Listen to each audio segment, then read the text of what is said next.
Hi everyone. So we are connecting after a long time. We'll cover today management of receivables or management of bills receivables or management of accounts receivables. ये सब एक ही name है. Bills receivables या सिर्फ receivables का नाम payment collection भी होता है, कलेक्शन मैनेजमेंट भी होता है, अकाउंट्स रिसीवेबल्स भी होता है, बिल्स रिसीवेबल्स भी होता है. Means if you are talking about the management of all these three things, we are talking about management of receivables. Receivables are those things basically, or management of receivables are those things which basically are our current assets and are going to be converted into cash in a shorter period of time, or maybe in less than a year's time. Within the same financial year, we are able to convert them into cash. Those are our current assets, and we can convert them maybe in the form of cash or equivalent to cash. Like for example, debtors are our receivables or any other bill against which we are like we have a payment due to us and somebody else has to pay to us. Maybe that we have given credit to this to our customers or to maybe our clients, whosoever is using our product, maybe finished product or anything else, any technology, anything, whatever we can sell, and the person has the payment to be made to us in future. Those are all receivables. Receivable management क्या होता है? There are few businesses which have luxury of receiving money before selling. जैसे कि बहुत सारे ऐसे businesses होते हैं, अगर किसी business का brand value is already created in the market, जैसे suppose हम Apple की बात करते हैं. Apple is a company which has got a very established name in the not only in one country but almost globally. It has got its good market, and everybody actually awaits for the new product or the new launch when they are making, and they also create a hype before they launch a new product in the market. Also, it is there in the news, very much in the news, that Apple is going to launch its next model maybe on so and so date and so so time and all that. People are ready at times to pay in advance also for their maybe some people pre-book their product or their piece of product they really want to grab at some price. So there are some businesses, there are very few brands, such brands which have got this luxury to receive the money in advance. तो कुछ लोग हैं जिनको पहले ही अभी अभी product किस दिया भी नहीं है कस्टमर को या क्लाइंट को, प्रोडक्ट दिया भी नहीं है, हमारे पास प्रोडक्ट रेडी भी नहीं हुआ है, बट हमारे पास प्री बुकिंग्स आ गई है. Sometimes what to do is if the product is very luxury और बहुत ज़्यादा हाई कॉस्ट का है या बहुत ज़्यादा हाई प्राइस पे लोग इसको करने वाले हैं लॉन्च, तो they just give an idea with the pre booking कि उनके प्रोडक्ट का बेसिकली कितना डिमांड रहेगा, and accordingly just to have an idea that what exactly will be the demand of their product in the market in future, they take the pre bookings also. और उसके basis पर फिर वो production करते हैं कि अगर pre booking suppose 1 lakh products की आ गई, so maybe they can produce 1.5 lakhs or something like that, some amount more than that. उनको लगता है प्री बुकिंग्स अगर इतनी आ गई हैं, so they just get an idea that how much units of the same product they can produce. Now most of the companies sell their offerings on a credit. अभी बहुत कम ऐसी कंपनीज हैं जो कि मनी एडवांस में ले लेती हैं. वो उनका एक तरीके से अभी तक जब तक हमने प्रोडक्ट डिलीवर नहीं किया, वो बेसिकली हमारा एक तरीके से लायबिलिटी. हमने इनकम तो अर्न कर ली ऑलरेडी, पैसा भी आ गया है, बट हम उसको एज एन एक्सपेंडिचर क्या स्पेंड कर देंगे कहीं पर, या उसको हम ऐसी जगह पर अपना बुक में फैक्टर करेंगे जहाँ पर भी हमें पता चले कि this is an advance payment and we really have to deliver something against this payment. until we deliver this payment is not our income. This is one. But receivables management कहाँ पे आता है? जहाँ पर एडवांस पेमेंट आ गई वहां पर तो रिसीवेबल्स मैनेजमेंट का उतना इंपॉर्टेंट रोल नहीं है. इंपॉर्टेंट रोल वहां पे है जहाँ पर कंपनीज क्रेडिट पर बेचती हैं, यानी कि फ्यूचर में पेमेंट आना है, उधार पर दे दिया हमने कुछ भी, जैसे कि इंस्टॉलमेंट में हम कुछ चीजें खरीदते हैं या हमें आज कुछ उठा लिया मार्केट से और हमारे टर्म्स बहुत अच्छे हैं सपोज किसी कंपनी से या सेलर से या किसी से भी, तो हमें उसको फ्यूचर में पैसे देना है. अब वो पर्सन के ऊपर डिपेंड करता है कि वो इस पैसे को जो उसने हमसे लेना है, जिस पर उसने हमें क्रेडिट दिया है और हम उसके बुक्स में डेटर हैं, वो हमसे पैसा कब कैसे कलेक्ट करेगा, कितने टाइम में कलेक्ट करेगा, क्या उस पर इंटरेस्ट अर्न करेगा नहीं करेगा, उस पर्टिकुलर ट्रांजेक्शन को वो या उस पर्टिकुलर जो कैश उसके पास आने वाला है रिसीवेबल जिसको हम कहेंगे, वो उसको कैसे मैनेज करेगा is what receivable management in the books is. Although it looks very simple on the face of it, managing the receivables is very difficult.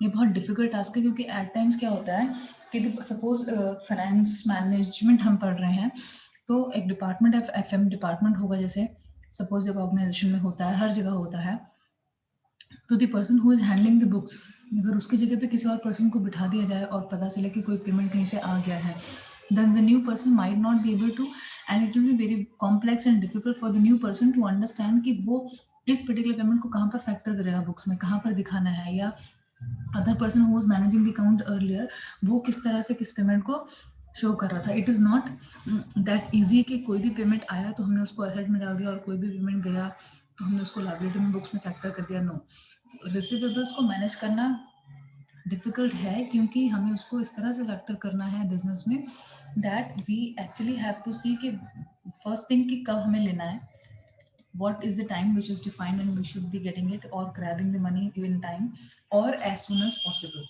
so that अगर कुछ भी नहीं है तो हम उस पर एटलीस्ट इंटरेस्ट तो ऑन करें, अगर हमारे बैंक में पैसा जल्दी से जल्दी आ सकता है तो. दूसरा, बहुत ज़्यादा टाइम नहीं निकल जाए, ऐसा ना हो कि अगर हम किसी से जिससे हमें पैसा लेना है, अगर हम उससे मांगेंगे भी नहीं, दूसरा पर्सन तो देने वाला तो कभी देगा ही नहीं, वो तो खुद ये चाह रहा है कि हम जितना डिले कर सकें देना उतना हम देर से देंगे. तो जिसका पैसा है वो फॉलो अप करता है, बार बार ही कॉर्पोरेट्स में यही कल्चर है कि वो फॉलो अप करेगा और वो अपना पैसा मांगेगा. एंड अगर फॉलो अप नहीं प्रॉपर हो रहा है, या जिसका जो रिसीवेबल्स हैं, जिसके पास जिसका एसेट है ये, अगर वो अपनी पेमेंट को कॉल ही नहीं कर रहा है, तो हो सकता है कि वो जो देने वाला है वो ये सोचे कि इनको जरूरत ही नहीं है पैसे की, और वो बैड डेट भी हो सकता है हमारा. वो डेटर्स हमारे बैड डेट में कन्वर्ट हो जाते हैं, यानी कि वो पैसा हमारा लॉस हो गया, वो पैसा शायद फ्यूचर में हमें कभी आएगा ही नहीं. So we should draft the credit policy very cautiously. Also credit policy can vary from client और कस्टमर टू कस्टमर. हो सकता है कोई कस्टमर बहुत अच्छा है कि वो क्रेडिट पॉलिसी, उसको हम अपने क्रेडिट पॉलिसी में टाइम बहुत ज़्यादा दे सकते हैं, मे बी 90 डेज का भी दे सकते हैं क्रेडिट, कि वो person is very loyal and very working on terms and conditions, and वो फॉलो करता है और वो टाइम टू टाइम पेमेंट कर देता है, उसको फॉलो करने की जरूरत नहीं पड़ती है. ना मेरा दूसरी साइड पे कोई कस्टमर ऐसा है जो कि चाहता ही नहीं पैसे देना, या हो सकता है वो लेकर पैसा हमारा चला ही जाए और पैसा वापस ही नहीं आए, तो उसके लिए हमारी क्रेडिट पॉलिसी की terms and conditions we can vary accordingly. Now receivables management का ऑब्जेक्टिव क्या है, why we actually manage receivables. In order to keep business running we need cash. Receivables management क्या है बेसिकली, कि हमें उससे मैनेज करने से कैश मिल रहा है, और कैश से ही हमारा बिजनेस चल रहा है. कैश मीन्स मनी से ही हमारा बिजनेस चल रहा है. हर जगह बिजनेस में कोई भी छोटी से छोटी एक्टिविटी से लेकर बड़ी से बड़ी एक्टिविटी होती है, तो सब जगह हमें पैसा चाहिए. चाहे कोई पर्सन हमारे लिए काम कर रहा है वो भी पैसा मांगेगा, हमें कोई चीज़ खरीद कर एज अ रॉ मटेरियल लाना है वो भी वेंडर हमसे पैसा मांगेगा. इवन हमें अपना प्रोडक्ट निश प्रोडक्ट को मार्केट में बेचने जाने भेजने के लिए भी डिस्ट्रीब्यूटर को भी पैसा देना पड़ेगा, ट्रांसपोर्टेशन का पैसा देना पड़ेगा, इंश्योरेंस भी शायद उस प्रोडक्ट का करवाना पड़ेगा. बहुत सारी चीज़ें होती हैं, हर जगह we need cash. So in other words, the objectives of payment collection would be collecting the receivables from our central debtors, जो हमारे debtors हैं उनसे पैसा कलेक्ट करने का एक मेन ऑब्जेक्टिव है. Maintain a healthy cash flow for the company so that it can pay of its creditors. अगर हम अपने डेटर्स से पैसा नहीं लेंगे तो शायद जिनको हमने देना है, जो हमारे क्रेडिटर्स हैं, जो लायबिलिटी है, हम उनको भी पैसा ना दे पाए, क्योंकि हमारे पास जो पैसा आना है वो ही नहीं आ रहा है. तो मैनेजमेंट का मतलब क्या है, डेटर्स से पैसा लेना, क्रेडिटर्स को भी, क्योंकि हमें देना तो है, आज नहीं तो कल तो देना ही पड़ेगा एज पर the terms and conditions of the payment, या क्रेडिट पॉलिसी उस क्रेडिटर के साथ हमारी कैसी है, क्या कॉन्ट्रैक्ट साइन हुआ है, उसके हिसाब से हमको क्रेडिटर्स को पे भी करना है. We should also have a proper policy for the credit management. Credit management all together is a different topic. जैसे कि मैनेज कैश मैनेजमेंट हो गया, रिसीवेबल्स मैनेजमेंट हो गया, ऐसे क्रेडिट मैनेजमेंट भी एक है कि हमने जो क्रेडिट दिया हुआ है उसको हम कैसे मैनेज करें. A working process and the mechanism for managing payments, follow ups and timely collection. हमें फॉलो अप करना ही पड़ेगा. फॉलो अप का मतलब है कि शायद हमने एक बार एक पर्सन को बोला कि मेरे को आपको इतना पैसा is due and so date पर ड्यू है, उनको इन्फॉर्मेटरी मेल चला गया, नेक्स्ट में भी शायद 3-4 दिन के बाद हमें फिर से उस मेल के ऊपर एक और मेल करना पड़ेगा. This is just gentle reminder to you that this is like 2 or 3 days are pending or whatever time is pending for you to pay to us. या अगर टाइम से पहले ही अगर हमने फॉलो अप नहीं करा और डेट निकल गई उसके बाद हम मेल कर रहे हैं and all that those things follow ups कर रहे हैं, तो अकॉर्डिंगली हमें मिलेगा तो सही पैसा, बट फिर वो क्या जो जिसने हमें पैसा देना है वो हमें इंटरेस्ट के साथ देगा या नहीं देगा, और अगर इंटरेस्ट के साथ नहीं देगा तो it is our loss.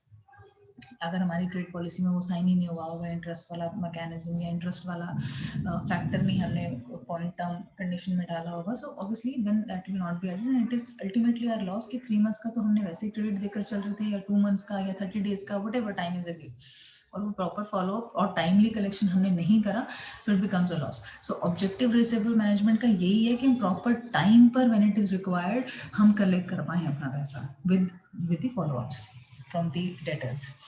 Now what is the importance?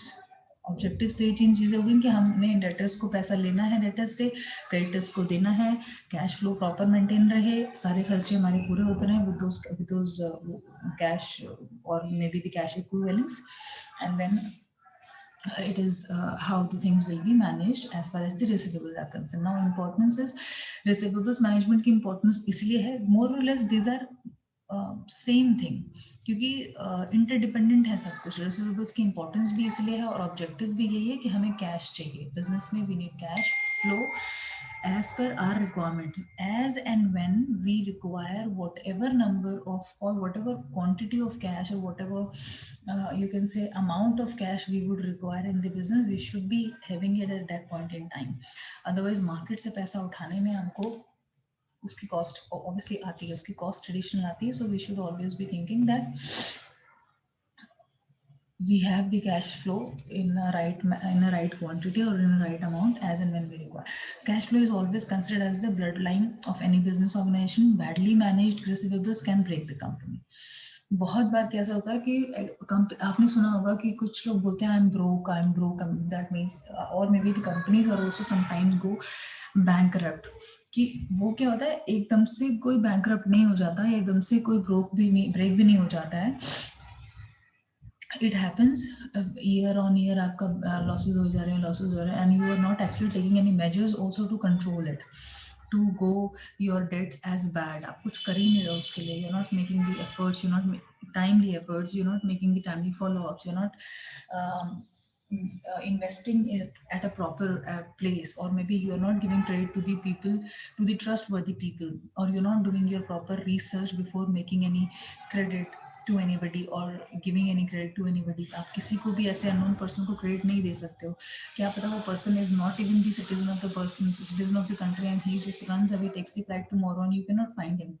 So there are so many things जहाँ पर loopholes हमने शायद किए होंगे और उसकी वजह से company goes break, that way goes broke, and that is the result of continuous failures, 1 साल 2 साल 3 साल, and we are not taking any measures also, and we are not taking the situation seriously. सो इसकी importance ये इसलिए है कि जो हमने रिसीवेबल्स हैं वो अगर हमने बैडली मैनेज करे, प्रॉपरली मैनेज नहीं करे, तो एक टाइम आएगा ऐसा कि कंपनी बंद भी हो जाएगी, सबकी तो जॉब्स जाएंगी, जो लाइबिलिटीज लेके रखी हैं शायद हम वो लाइबिलिटीज भी पे ना कर पाए, हमारा नेम फेम गुडविल जो भी मेंटेन किया वो सब कुछ भी खत्म हो जाएगा। और वो पर्सन जो एक बार बैंकरप्ट हो जाता है, जिसका नाम एक बार खराब हो जाता है मार्केट में, लोग उसको पैसा देना भी ठीक नहीं समझते और इन्वेस्टमेंट के लिए उसको फर्दर इन्वेस्टर्स भी नहीं मिलते हैं। Most of the companies go bankrupt have cash flow problems. जो बैंकरप्ट होती हैं कंपनीज, वो कैश फ्लो का प्रॉब्लम उनका होता है कि उन्होंने शायद कहीं कुछ ना कुछ लूपहोल्स कर दिया, हो सकता है इतने एम्प्लॉयज भर लिए हों कि सैलरीज में इतना पैसा जा रहा हो, या एक्सपेंडिचर्स अनवांटेड हो रहे हों जिनको कि कंट्रोल किया जा सकता है टाइम से, जो नहीं हुए, और लायबिलिटीज बढ़ती गई। जैसे किंगफिशर के साथ हुआ तो फिर पर्सन को छोड़ कर जाना पड़ा कंट्री, या ये अपना कौन सा मिशन अनिल अंबानी के साथ हुआ, he would have been jailed otherwise। 700-800 crore रुपए का उसका लाइबिलिटी हो गया था गवर्नमेंट को या बैंक्स को जो देना था, otherwise he would have gone to jail। he also declared himself bankrupt। तो कहीं ना कहीं बिजनेस में कुछ ना कुछ उसका ध्यान नहीं था, या कुछ इस तरह से था कि लूपहोल्स थे जो उसने टाइमली कंट्रोल भी नहीं करे, कैश फ्लो कंट्रोल नहीं करा, कहीं ना कहीं मैनेजमेंट कैश का, रिसीवेबल्स का, इन सब चीज़ों का ठीक नहीं हुआ, that is why he went bankrupt. Working capital is most जो है कॉस्टलीस्ट फॉर्म ऑफ कैपिटल, क्योंकि वो हम कहीं से इजीली हमको मिल नहीं पाता। शॉर्ट टर्म के लिए कोई आपको पैसा देगा भी नहीं, लॉन्ग टर्म के लिए ही हर कोई इन्वेस्टमेंट सोचता है कि मैं पैसा लॉन्ग टर्म के लिए आए, इन्वेस्टमेंट अगर हम कहीं करेंगे तो हमें उससे अर्निंग्स लॉन्ग टर्म के लिए आए। अगर आप किसी से 2 महीने के लिए पैसा मांगो कि 2 महीने के लिए हमें पैसा दे दो इतने उस पर, तो हमें कहीं से मिलेगा नहीं, इतना टाइम तो निकल जाएगा उसको कैपिटल को ग्रैब करने में, तो इसलिए वर्किंग कैपिटल हमें मैनेज करना होता है अपने ही खर्चों से, कि जहां से पैसा आना है वो हम ले लें इनकम से और खर्चे उसी से ही करें. So for that, what is required? It is required. Receivables management is required, very much required. A reliable and predictable receivables will ensure steady cash flow management. Reliable और प्रिडिक्टेबल रिसीवेबल्स प्रिडिक्ट करने का मतलब होता है शुरू पहले ही हम कुछ अंदाजा लगा लें किसी भी चीज के लिए. अगर और future is always predictable. Future हमेशा अनसर्टेन होता है, हमें पता नहीं है कि क्या होने वाला है, but we can always predict and we can accordingly act. Predictions नहीं ठीक से कर पाएंगे या प्रॉपर प्रोडिक्शंस नहीं हो पाएंगी या हमारा रिसर्च इस तरीके का नहीं है या हमारा नॉलेज मार्केट के लेवल उस लेवल का नहीं है, then there is a problem and really may have the amount receivables with amount receivables with no due dates are useless. Means कि अगर हमने किसी को क्रेडिट दिया है और उसका कोई ड्यू डेट नहीं है, जैसे कि हमें किसी का पैसा वापस करना है तो हमने किसी को पैसा आज दिया या हमने क्रेडिट दिया भी एज अ बिजनेस और हम उसको ये नहीं बता रहे हैं कि हमारी को टर्म जो है पेमेंट पॉलिसी कोई इस तरह की नहीं है कि when the person is suppose to pay what is the due date, the last due date he has to pay and after that he will be giving the penalty. Given maybe he would have to pay with us, pay back to us with penalty. तब तक ये काम नहीं हो पाएगा, proper तरीके से नहीं हो पाएगा. अदरवाइज आप क्रेडिट पर किसी को कितना भी देते जाइए और उस पर्सन को जब तक ये नहीं पता कि मुझे किस ड्यू डेट तक देना है तो वो कभी भी देने को आपको रेडी ही नहीं होगा और शायद कभी भी ना दे. सो बेसिकली अमाउंट रिसीवेबल्स का ड्यू डेट हमें हमेशा जब भी कभी हम किसी को उधार दें या क्रेडिट पर कोई भी काम करें, चाहे वो हमारा क्लाइंट ही हो, कस्टमर ही हो, बहुत इंपॉर्टेंट क्लाइंट भी हो, तो भी उसके साथ कोई पॉलिसी या टर्म ऐसे एग्री करनी चाहिए कि maybe he has to pay to us within 2 months time, 1 month time, 3 months time, whatever is okay with us, कि जिसकी वजह से हमें लॉस नहीं हो रहा है. And after that we should also agree something that after due date we have to pay with interest. होता है ना, हमारे बिल्स भी आते हैं तो हमारे ड्यू डेट होता है कि इस डेट तक भर दिया तो ठीक है, अदरवाइज इंटरेस्ट के साथ हमको भरना पड़ता है या लेट चार्जेस या लेट फी के साथ हमको भरना पड़ता है. हमारा इलेक्ट्रिसिटी बिल हो, हमारा फोन का बिल हो, कुछ भी हो ना, real life also. So that is all business कि वो कॉर्पोरेट, उन कॉर्पोरेट्स ने एक पॉलिसी बनाई हुई है कि कस्टमर्स अगर इस डेट तक पे कर देंगे तो ठीक है, उनको कोई पेनल्टी नहीं, इसके बाद उनको पेनल्टी. सो ड्यू डेट्स हमें अपने रिसीवेबल्स में जरूर लगाना चाहिए और ये हर हम अपने रियल लाइफ में भी देख रहे हैं, रियल टाइम एग्जाम्पल कि कॉर्पोरेट्स ऐसा करते हैं. नाउ बेनिफिट्स क्या है अकाउंट्स रिसीवेबल्स के? Better cash flow. Cash flow better होगा बिजनेस में, जितना पैसा जब हमें चाहिए उतना कैश फ्लो करे, इनफ्लो करे या आउटफ्लो करे, जैसे जब चाहिए वैसे वो करे. That is what accounts receivables assures, or it is one of the benefits of account receivable management. Then lower working capital requirements. Effective receivables management ensures that our working capital requirements are kept as minimum. मतलब अगर हमारा receivables मतलब inflow outflow दोनों चीजें time पर हो रही हैं जिस तरह से चाहिए, तो वो लो वर्किंग कैपिटल में भी हम काम चला सकते हैं. अदरवाइज अगर रिसीवेबल्स मैनेज नहीं होता फॉर एग्जांपल, तो उससे क्या होगा, इनफ्लो तो हमारा होगा ही नहीं. आउटफ्लो के लिए जो जिनको पैसा देना है वो तो हमसे फॉलोअप करके पैसा लेते रहेंगे, और जिनसे हमें लेना है, हमने अगर प्रॉपर मैनेजमेंट नहीं करा तो we will be short of cash, और उसकी वजह से हमको क्या होगा, फिर हमें और ज़्यादा से ज़्यादा वर्किंग कैपिटल को रखने की जरूरत पड़ेगी. तो वो मिनिमम पर हम फिर काम नहीं कर पाएंगे, हमें वो वर्किंग कैपिटल ज़्यादा चाहिए होगी. क्यों? क्योंकि we will run out of cash और we will run short of cash. So proper management का एक बेनिफिट ये भी है रिसीवेबल्स मैनेजमेंट का या बीयर मैनेजमेंट का या ईयर मैनेजमेंट का, दैट हमें लोअर वर्किंग कैपिटल में भी काम चलाया जा सकता है अगर proper things are taking place, proper management is taking place. Lowered interest cost. Working capital is also fixed capital which attracts interest. Lower debtors will reduce our interest burden. जितना debtors हमारे कम होंगे, है ना, जितने डेटर्स हमारे कम होंगे उतना ही उस पैसे पर, डेटर्स का मतलब वो है कि हमें पैसा मिलना है और अभी हमारे पास नहीं है वो, और इनफैक्ट अगर डेटर्स जीरो हो जाए इसका मतलब ये है कि हमने किसी को कुछ उधार नहीं दिया हो, किसी से कोई पैसा लेना ही नहीं बच रहा है, और सब पैसा जो हमारे पास आना चाहिए था फ्यूचर में वो आज ही आ चुका है और हम उस पर कुछ ना कुछ इंटरेस्ट अर्न कर पा रहे हैं. ठीक है, तो ज़्यादा higher the debtors would be, lower would be the interest cost, and lower the debtors will be, our interest burden will also be reduced. better bargaining with sellers. Whenever we're buying any goods or services, we can bargain mainly on the quantity or the payment terms.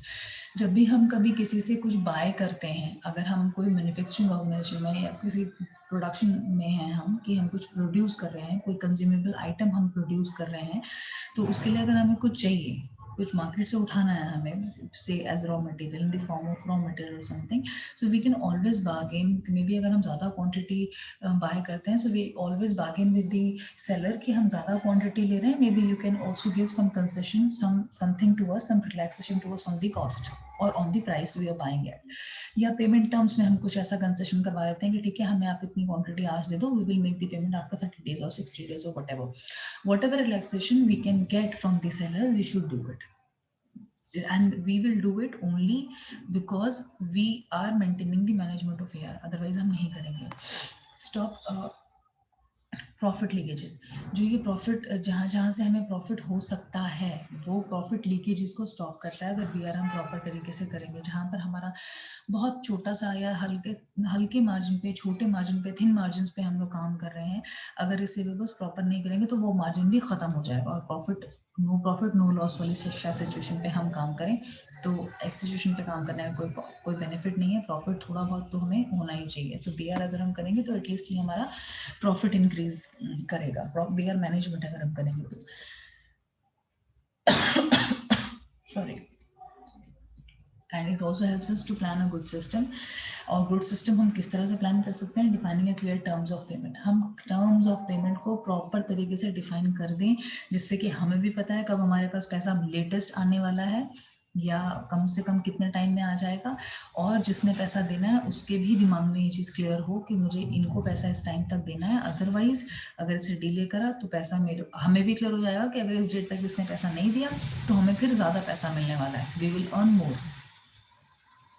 So clear, we should be having the very clear terms of payment, and both the parties should agree to it. Both the parties should sign those terms and conditions and have the copy saved with both of them, so that in future if any conflict arises और कोई भी एक उस term policy को breach करता है, कुछ करता है, तो दूसरा person can go to the court and say कि देखो इसने हमें इतनी payment देने दी, sign किया था, agree किया था, इस so and so date पर इसने हमसे ये इतना लिया, and he was liable to pay this much amount on this date. He failed it, and now he's not paying us back this much amount plus this whatever is penalty and all that. So everything is clear. Now we are also okay कि अगर हमें 20th तक या 1st तक पैसा मिल गया, it is fine. Otherwise हमें ज़्यादा पैसा मिलने वाला है. We should be okay with that also, so that we are somehow okay कि ठीक है, if we are losing something, we will gain something as a profit in the form of penalty the other party will pay to us. Let me just split the attendance.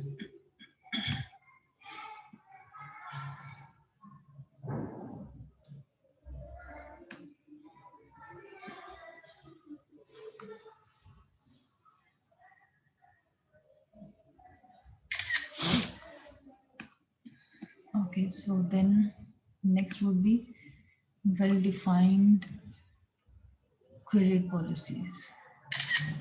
एक हो गया payment, हमें कब किसको payment करना है. दूसरा है credit policies, how much credit is to be given. हम किसको कितना क्रेडिट दे सकते हैं. ऐसा नहीं है कि हर बायर को या हर कस्टमर को हम इक्वल अमाउंट ऑफ क्रेडिट दे सकते हैं. हो सकता है किसी पर्सन की वर्थ ही इतनी ना हो, उसकी टोटल वर्थ नेट वर्थ ही सपोज 1 लाख रुपीज़ की है और हम उसको 10 लाख का क्रेडिट देते हैं. सो credit policies should be well defined कि जिस पर्सन की या जिस कस्टमर के साथ या जो भी हमारी पार्टीज जिनके साथ हम काम कर रहे हैं और जिनके लिए क्रेडिट पॉलिसीज आर डिफाइंड, वो प्रॉपर वेल डिफाइंड हो कि किस टाइम पर हम देंगे और कितना एक limit. We should also define that this much is the limit for this particular person. And अगर उसकी कोई पुरानी पेमेंट सपोज हमें आनी है तो हम न्यू क्रेडिट ना दें. Those all things are inclusive in credit policies के हम पुरानी पेमेंट्स को कंटिन्यू करेंगे या कंसिडर करके न्यू क्रेडिट दे सकते हैं, या कितना दे सकते हैं, इन टोटल हम कितना लिमिट दे सकते हैं. Yeah, all that policies are defined in, all that things are defined in credit policies. Setting responsibilities clearly. Responsibilities किसकी क्या है, अगर हम वो बहुत क्लियर, आप देखिए अगर in an organisation if we are working, if you will join any organisation, you will be given the KRAs की रिस्पॉन्सिबिलिटीज एरियाज और KPIs जिन्हें हम बोलते हैं की परफॉर्मेंस इंडिकेटर्स, सॉरी, तो जिससे कि पर्सन को क्लियर हो कि मैं यहाँ पर किस लिए हूँ और मुझसे क्या एक्सपेक्टेड है and what are my responsibilities, whether I am delivering those responsibilities in time और नॉट। सो ये हो गया एम्प्लॉय एम्प्लॉयर रिलेशनशिप में जो रिस्पॉन्सिबिलिटीज होती है। नाउ यहाँ पर क्योंकि हम BR पढ़ रहे हैं, अकाउंट्स रिसीवेबल्स, तो इस यहाँ पर हम क्या डिफाइन करेंगे कि who will follow up, finance department में कौन पर्सन होगा जिसका काम है फॉलो अप करने का, कौन पर्सन होगा जो कि रनर होगा, शायद उसको कभी जाकर क्लाइंट के घर जाकर चेक घर इन द सेंस की कंपनी में जाकर चेक कलेक्ट करना पड़े, या कैश है तो कैश पेमेंट जाकर कलेक्ट करना पड़े, वॉट एवर इट इज। तो रिस्पॉन्सिबिलिटीज क्लियरली बताएंगे कि एक पर्सन है जो ऑफिस में बैठेगा, he is going to follow up over the phone, over the mails, उसको प्रॉपर ये सब चीजें दी जाएंगी कि he would have a computer और लैपटॉप और whatever, mail ID is configured, everything is there and phone is there with him and all that. अब now if he really wants to know कि collect करना है अगर हमें, तो he should have the authority that and a runner that he can send the person across on field and get all those things. So ये होता है setting responsibility. हर किसी को बता दिए कि तेरा काम ये है, तुझे ये करना है सुबह से शाम तक, 50 mail, 100 mail, 500 mail, 1000 mail, whatever is the criteria, कि करना है, फॉलो अप करना है, इतनी कॉल्स करनी है, इतने clients you will handle, the other maybe 100 clients would be handled by somebody else. Those all things are the setting of the responsibilities, very clear, so that everybody is clear कि मैं यहाँ office में सुबह आ क्यों रहा हूँ, किस लिए आ रहा हूँ। ऐसा तो नहीं है कि एक पर्सन सुबह आकर बैठ गया, उसका मैनेजर जब तक नहीं आ रहा उसको पता ही नहीं क्या काम करना है। That should not be the case. Everybody should be independently doing and knowing very clearly their responsibilities, so that they come to office सुबह at 9 or whatever time, they start doing their work without wasting the time until the manager reaches, or sometimes if in any odd day manager is late, doesn't that mean that his entire team would not work and will be unproductive for that late hour or whatever. Proper credit check process in place.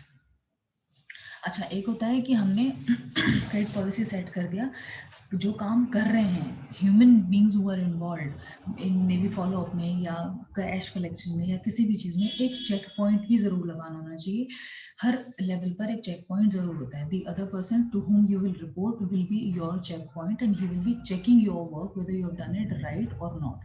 तो वो हमारे process में होना चाहिए। Suppose if XYZ, if I am the manager and I have got 4 people under me and they are performing their task best as per them. Her person अपने हिसाब से, गलती तो कोई जानबूझकर नहीं करना चाहता, बट अगर ह्यूमन एरर, मैनुअल एरर की वजह से कुछ गलती हो गई, तो me as a manager would have the responsibility of all those 4 people कि ये लोग मेरे अंडर है, मेरी टीम है, मैं इनका काम चेक कर रही हूँ, देख रही हूँ, and I take the responsibility that whatever is being done through them is right. And if it is not right, I am there to check and get it correct. So if it is being sent to other department or further through me, that means it is correct. तो वो proper check place होना चाहिए credit में, credit policy में होना चाहिए, that is very important. और वो होता भी है, मतलब कॉर्पोरेट्स में ये चीज़ होती है, इट्स अ प्रोसेस हो रहा है। Various options for paying, sorry, जैसे कि आजकल हम देखें, अगर हम बैंकिंग, ऑनलाइन बैंकिंग में हमें इतने सारे ऑप्शंस मिले हैं कुछ भी करने के लिए, पेमेंट्स के लिए, there are so many wallets we can pay for, there are otherwise we can directly pay from our bank thing also.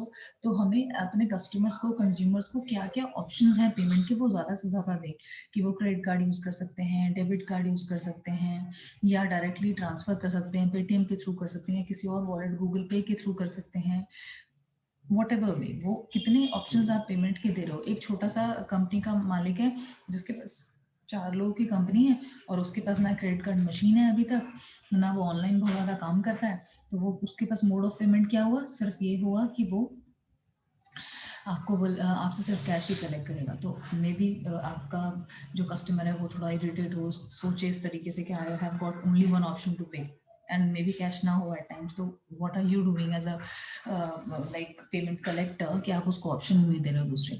Use technology wherever it is possible, use technology, business should be using technology whatever is there in the market, available in the market, you should be bringing it in your business also, so that the working condition is easy for your employees, for you also to have a checkpoint and other things. You should be working smartly. Technology will make you smartly work. So this is how we will be doing it. Regular aging analysis and action. The customer who go bad generally don't go bad overnight. They actually shows a lot of signs of the bad debts. Regular aging analysis मतलब कि हम किसी भी customer को जो कि एकदम suppose आपने किसी को क्रेडिट दिया, हमने एज अ बिजनेस किसी को क्रेडिट दिया है और वो हमें पैसा नहीं दे रहा है, so we would have a check over here that this particular client is the person, ABC limited company और व्हाटएवर जिसके साथ हम काम करते हैं, ये हमारा पैसा देने में हमेशा डिले करता है। तो उस पर हम या तो ज़्यादा फोकस करें या कुछ उसके लिए क्रेडिट पॉलिसी ऐसी बनाए कि इसको हम क्रेडिट देंगे ही नहीं, ऐसे हम पूरा एडवांस पेमेंट में काम करेंगे, या बिल्कुल प्रोडक्ट डिलीवर करते टाइम या सर्विस डिलीवर करने के फौरन बाद ही हम इससे पैसे ले लेंगे, वट एवर इट इज। क्योंकि कोई भी एकदम से उसका इंटेंशन अगर गलत है, किसी भी पर्सन का कोई भी इंटेंशन गलत है, तो we can really identify it and we can understand, and then maybe we can quickly change and proactively take some you can say some measures in order to improve that, so that the person doesn't uh, give us more losses in future. Outsource the receivables process. अच्छा, कई बार क्या होता है, बहुत बड़ी organisations होती हैं, वो हायर कर लेती हैं कुछ ऐसे एक्सपर्टीज को। अगर आपके पास खुद के पास फाइनेंस डिपार्टमेंट में कोई ऐसा पर्सन नहीं है who is got the expertise who can check और who can manage the receivables process properly, we can really hire somebody out from the outside। जो बहुत सारी ऑर्गेनाइजेशन जो सिर्फ फाइनेंशियल कंपनीज, डिलॉयट आपका जैसे एक बहुत बड़ी एमएनसी है which is working across so many Nations. Australia में भी उनके office, in India it is got very very big office at Gurgaon यहाँ पर। तो वो फाइनेंशियल कंपनी है, फाइनेंशियल सर्विसेज देती है। अब उसमें वो सर्विस बिल्स रिसीवेबल्स भी शायद आपके देखें, वो शायद आपके टैक्स रिटर्न्स का भी काम करें। तो अगर वो काम हम खुद नहीं कर सकते तो हमें फिर we should outsource that process and we should get it done through consultants. अगर हम अपना इन हाउस कोई सीए नहीं हायर कर रहे हैं तो फिर हमें कोई सीए कंसल्टेंसी या सीए फर्म को हायर करना पड़ता है, या as on a contract basis we should be working with them, so that we are getting the work right in right place and in the right manner. This is what it is कि outsource कर देना चाहिए हमें वो काम जो हम खुद in house नहीं करवा सकते अपनी टीम से, या हम नहीं कर सकते। Now, importance of trade policy in receivables management। Credit policy जो मैंने बताया आपको कि एक तो रिसीवेबल्स मैनेजमेंट हो गया, एक क्रेडिट मैनेजमेंट अलग से है। तो क्रेडिट पॉलिसी की क्या इंपॉर्टेंस है हमारे रिसीवेबल्स मैनेजमेंट में? अगर हमने बहुत कॉशियसली अपने क्रेडिट पॉलिसी को डिफाइन करा है सभी टर्म्स एंड कंडीशंस को, तो definitely we are going to have a great help of that in our receivables management। अगर हमारी क्रेडिट पॉलिसी में जो टर्म्स कंडीशंस डिफाइंड है वो ठीक नहीं है तो हम अपना रिसीवेबल्स मैनेजमेंट नहीं कर सकते। जैसे कि रिसीवेबल्स मैनेजमेंट, सपोज कोई क्रेडिट कंट्रोल डिपार्टमेंट है या फाइनेंस डिपार्टमेंट हमारा है जो कि एक्चुअली में फॉलो अप कर रहा है डेटर्स से या पार्टीज से या क्लाइंट से, कस्टमर से, किसी भी तरह से, तो वो किसी बेस पर करेगा। कॉन्ट्रैक्ट जो साइंड है ऑलरेडी वो उसको रेफर करते हुए उससे फॉलो अप करेगा। और अगर वो ऐसा कुछ वो रेफर कर ही नहीं सकता, हमारी पॉलिसी में क्रेडिट पॉलिसी जो ऑलरेडी साइंड है उसके साथ हमारा कोई कुछ कॉन्ट्रैक्ट या टर्म एंड कंडीशंस ऐसा साइन ही नहीं हुआ जिसके बेस पर हमारा फाइनेंस डिपार्टमेंट उससे कुछ मांग सके पैसा, तो रिसीवेबल्स मैनेजमेंट हम करेंगे कैसे? सो क्रेडिट पॉलिसी का बहुत इंपॉर्टेंट रोल है रिसीवेबल्स मैनेजमेंट में। अगर हमने क्रेडिट पॉलिसी को अपने कस्टमर्स को दिखाते हुए साइन करवा लिया या एटलीस्ट उनके साथ शेयर कर लिया कि this is our credit policy and if you want to work with us, आपको हमारे साथ काम करना है एज अ कस्टमर भी चाहे क्लाइंट भी, तो हमारी ये क्रेडिट पॉलिसी और इसके हिसाब से आपको पैसा देना होगा।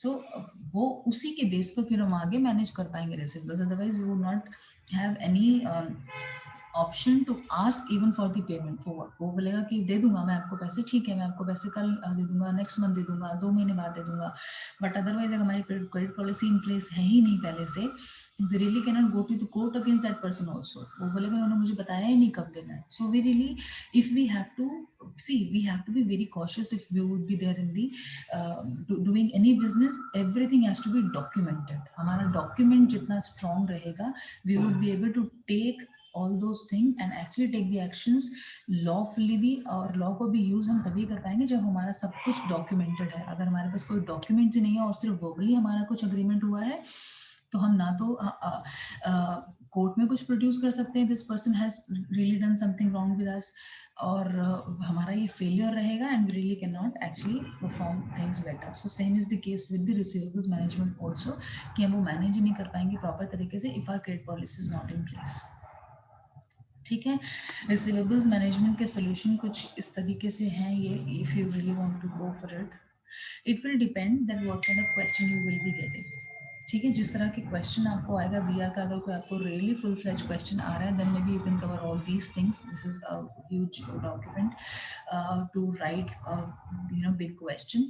Otherwise if you get a short note or something that what is receivables management, or what is accounts receivable management, or what is bills receivable management, or what do you understand by payment of cash, ये सब चीजें इसी topic से related है. Please understand, don't get confuse कि payment collection कहाँ से आ गई है, क्या पेमेंट कलेक्शन का क्या मतलब है.